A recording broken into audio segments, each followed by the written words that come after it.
J'ai un attachement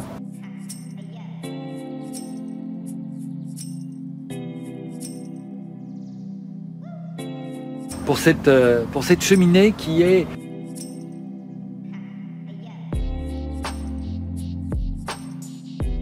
Je l'ai rencontré en 1995 et je ne le connaissais absolument pas.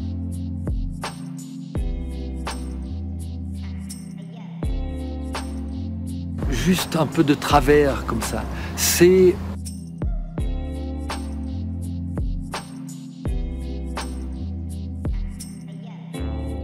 Mais c'est comme un sourire au fond.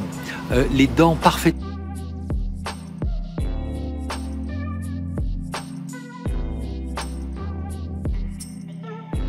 Alignées sont énervantes un moment parce que ça fait trop penser au cinéma hollywoodien.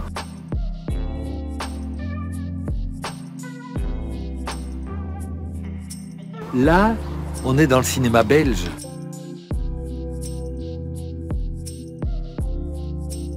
C'était dans l'émission de Ruquier à l'époque sur France Inter et j'ai même été surpris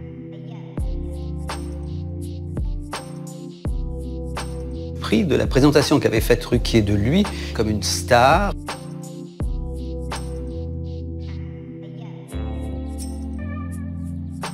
Une star en Belgique et pour moi en France c'était un inconnu.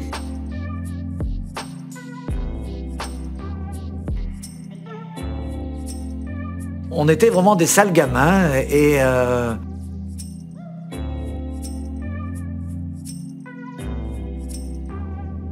et on s'amusait et personne ne nous arrêtait vraiment.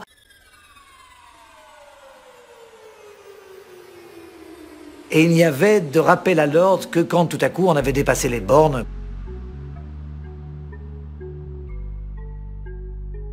Pour une raison X ou Y. Je le détestais.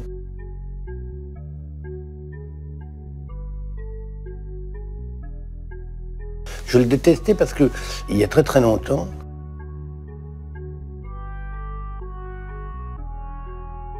j'étais en promotion pour un de mes livres en Suisse.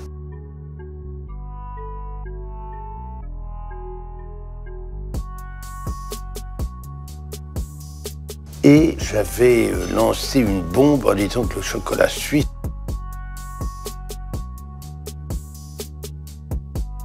n'était plus aussi bon qu'il l'avait été. Et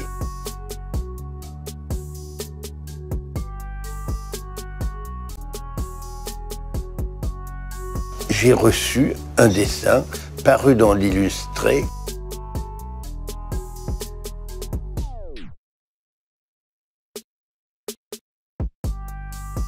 qui était un dessin va-t'en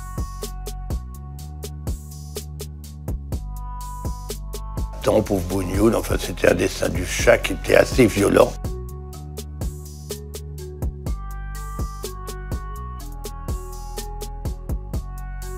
J'ai été le chercher à la clinique avec les grands.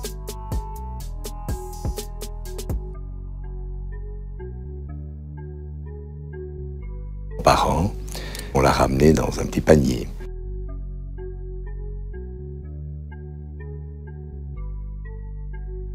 Je l'ai plutôt bien accueilli, je crois que je n'ai pas...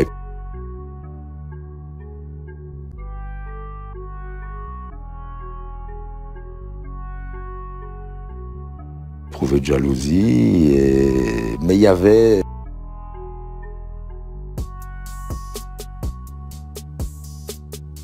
heureusement 7 ans de différence.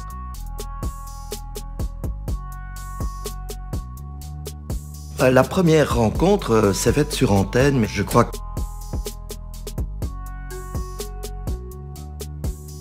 c'était... je ris déjà. C'était l'après-midi.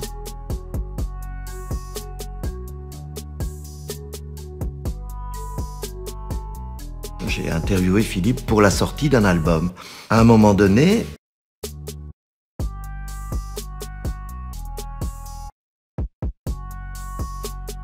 il y avait une rubrique dans cette émission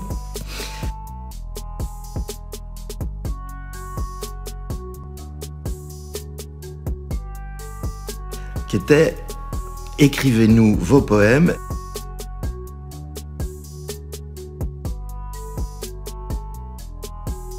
et on les lit sur antenne s'ils sont bons. Bon. C'était sans doute un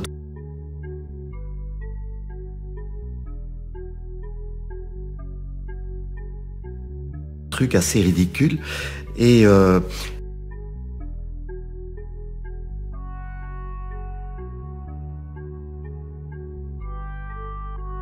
il n'a jamais été au bout du poème et moi j'ai jamais pu.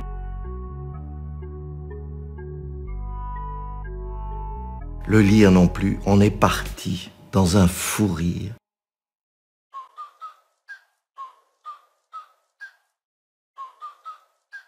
Le premier de nos fous rires.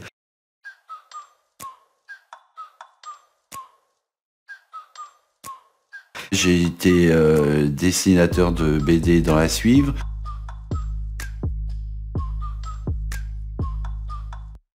Et j'ai vu apparaître des dessins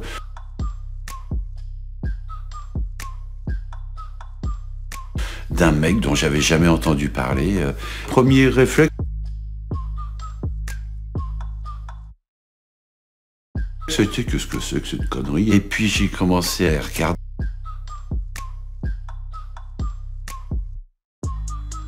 à lire, puis des fois ça me faisait rigoler, et puis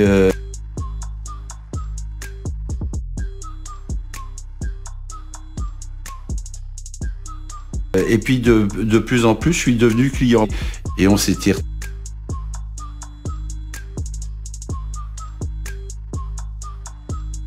retrouvé à la même table, et j'ai passé mon temps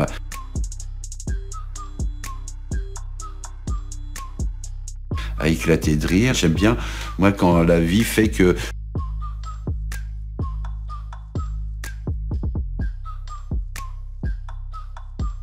on a un a priori sur quelqu'un ou sur le travail de quelqu'un, puis qu'on se fait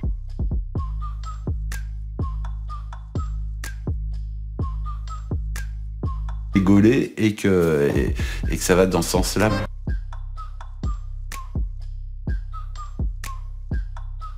Papa. Oui, chérie. Tu n'oublies pas ton dessin?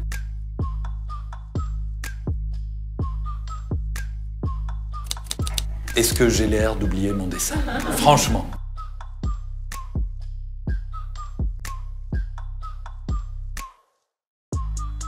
Mais non, bien sûr, je n'oublie pas. C'est quoi encore le sujet?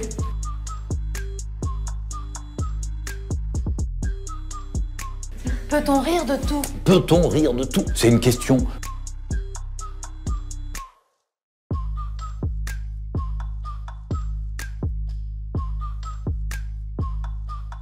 que je me pose chaque fois que je dois faire un dessin. Quand le pape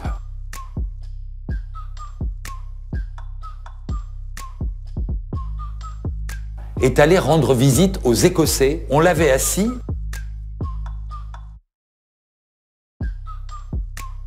sur un fauteuil en forme de préservatif.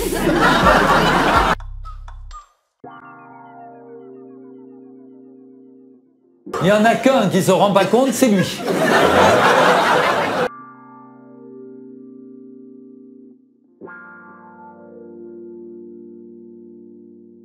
Quand Rachida Dati, vous vous souvenez de Rachida Dati?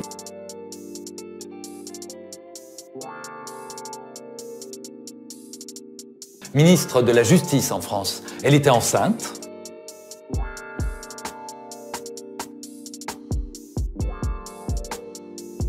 Magnifique, on la voyait dans tous les journaux, et puis elle allait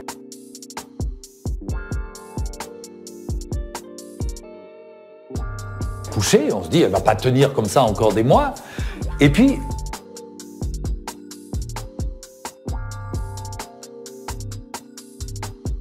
tout à coup elle est allée accoucher, et le lendemain elle était de nouveau au bureau, enfin ou quelque chose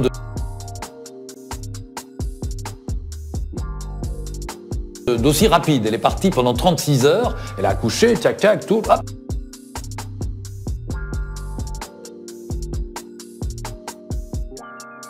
Elle était debout, retour au bureau. Je me suis dit, est-ce que j'ai le droit de faire un dessin?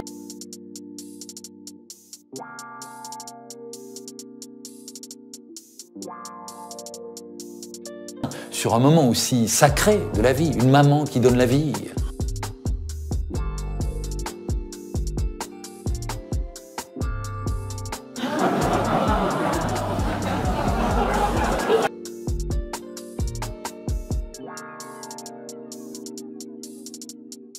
Et quand notre Johnny national a été mal l'année dernière, on a eu peur.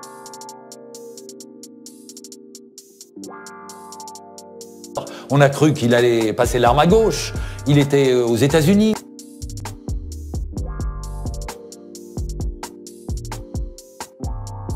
Il était dans le coma, on ne savait pas si c'était un coma éthylique ou un coma médical.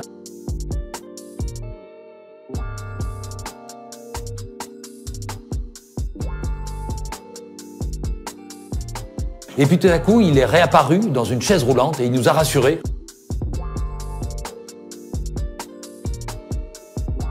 En disant, c'est juste un problème de disque. Jean-Claude Camus, le producteur,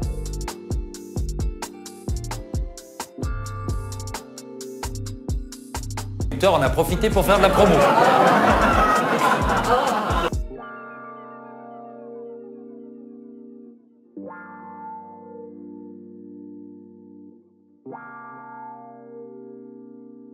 C'était déjà une sorte de provocation.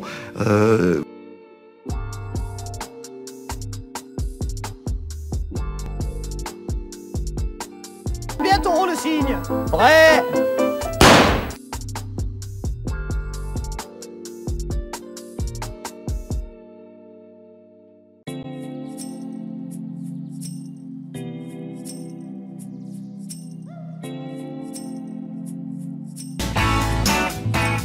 Quand il s'est agi de choisir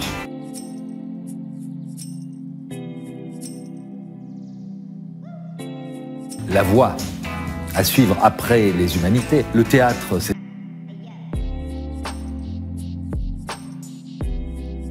la liberté, c'était une envie très forte.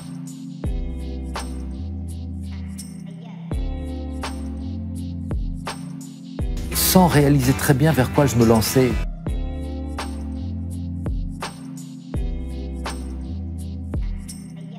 En 75, je sors de l'école de théâtre avec mes camarades.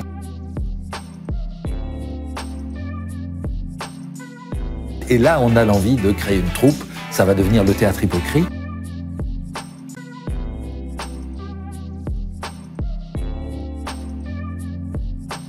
Qui, je crois, là, est vraiment ce qu'on a envie de faire. Et ça fait un buzz.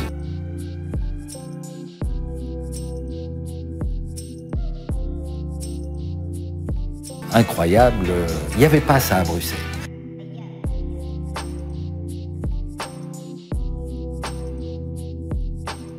Du vrai café-théâtre, il n'y avait pas. Et nous, on arrivait là comme un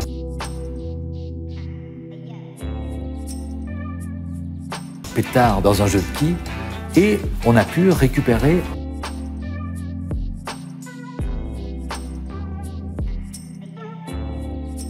un vieux cinéma qui fermait ses portes.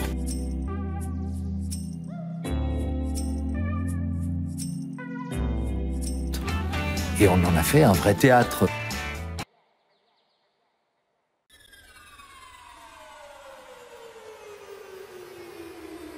La pièce commence par un avortement sur scène.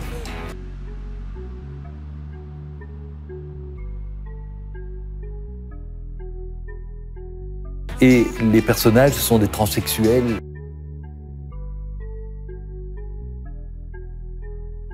qui reviennent de Casablanca où ils se sont fait opérer. Et un général de l'armée russe qui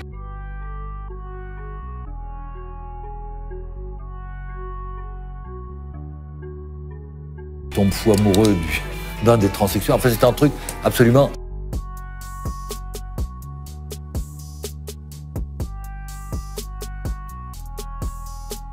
délirant, mais très dérangeant.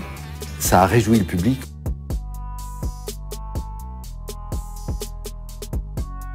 Mais c'est nous qui sommes partis sur la jante.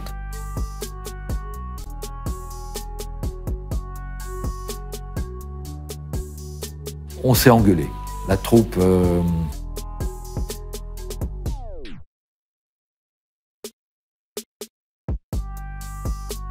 Il y a eu des dissensions, des points de vue différents.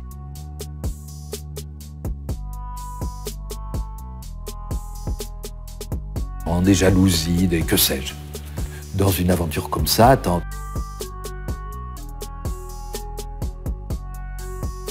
en a effectivement un qui donne davantage sa griffe, sa patte.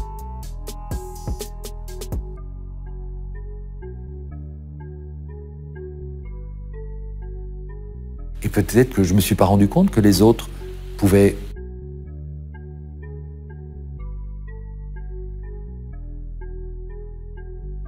en souffrir, mal le vivre, et la troupe a explosé.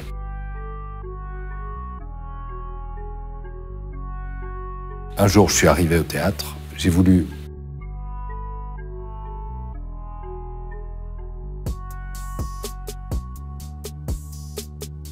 entrer et les serrures avaient été changées.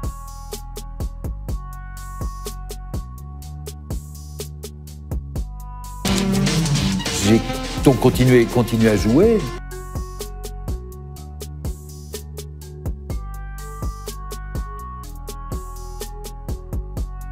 Et puis, il y a eu un certain Plume de Michaud au Théâtre de Poche.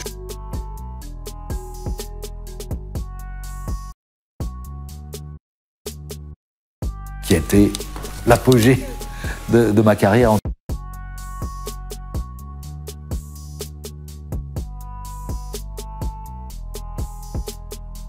tout cas, le plus beau moment de théâtre que j'ai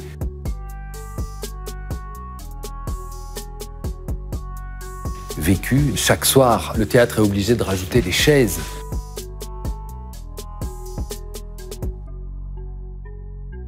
Parce qu'il y a trop de monde. Et pourtant,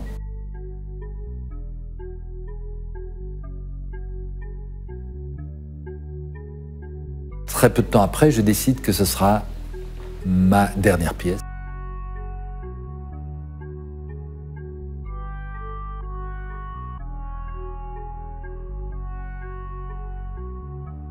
J'avais le drôle de sentiment de ne pas exprimer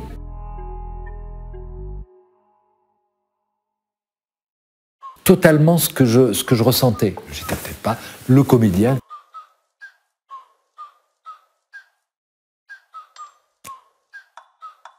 que j'espérais être. J'ai adoré faire ça.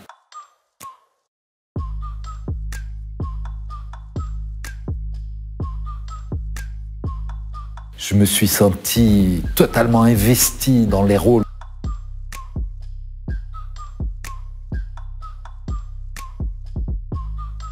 Dans les missions qui m'étaient données, mais je pense qu'au fond de moi, je n'avais pas le feu sacré.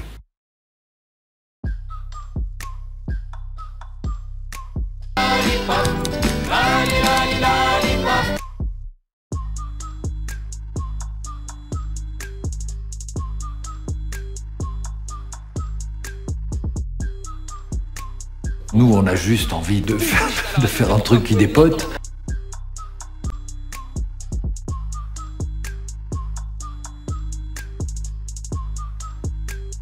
De nous amuser et donc d'amuser les mômes.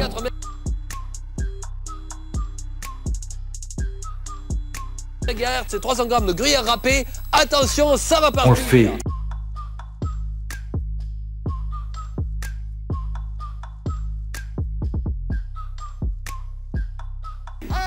Du mieux qu'on peut, comme on pense qu'on doit le faire.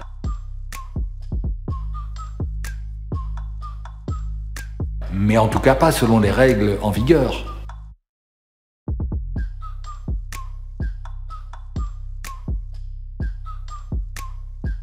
Et c'est ça qui nous plaît, c'est ça qui fait rire, c'est insolent, ça part dans tous les sens.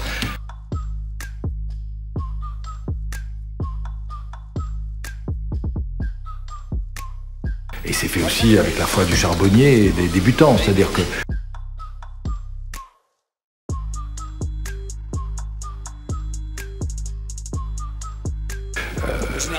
je ne suis pas certain que je pourrais revoir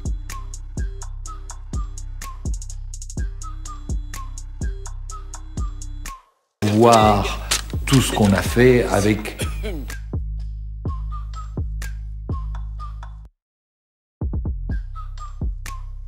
une fierté égale.